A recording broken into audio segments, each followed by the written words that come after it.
Okay. Asante ndugu mpenzi mtazamaji kwa kutembelea chaneli yetu ya Dionesio Suleiman. Chaneli hii kwa leo na kufundisha kitu kimoja. Kama nataka tumbaku yako iweze kustawi wakati wa kupandikiza katika vitalu, hakikisha unaacha nafasi. Haya ni mambo ya kwanza unayotakiwa kuzingatia. Unatakiwa unapopandikiza mbegu kwenye vitalu uweze kuacha nafasi ili mbegu ziweze kupata mwanya wa kukua vizuri. Hivyo mbegu zako zitakuwa katika ustawi mzuri na zitakuwa pana na zitakuwa zinafaa.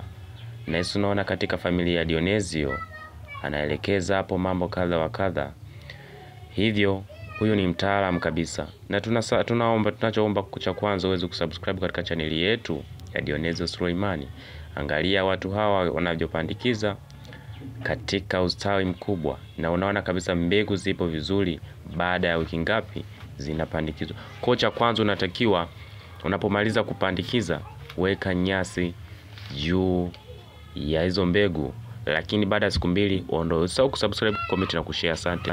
Kwa ndugu yangu, hii ndicho cha kwanza unachotakiwa kuzingatia kabisa. Pia hakikisha unapomaliza baada ya siku 1 siku 2 uwekee mbolea ya aina ya kani au mbolea wewe unayojua bwana shamba anayostahili, na usiweke mbolea nyingi kupitia kiasi. Hivyo utakapoweka mabadiliko utaona baada ya wiki 1 tu. Pia usahau kuwa unamwagilia mara kwa mara, jioni na mchana. Pia kweli leo nimeamua niwaletee kitu kigeni kwa sababu akaunti yangu ilikuwa sijazoea kutuma vitu kama hivi. Kwa hiyo mwenyewe unaona tumbaku hili lilivyo, na wanapanda kabisa. Unaona hapo mwanya unauona kabisa vizuri, nafasi zipo wazi. So comment, kusubscribe na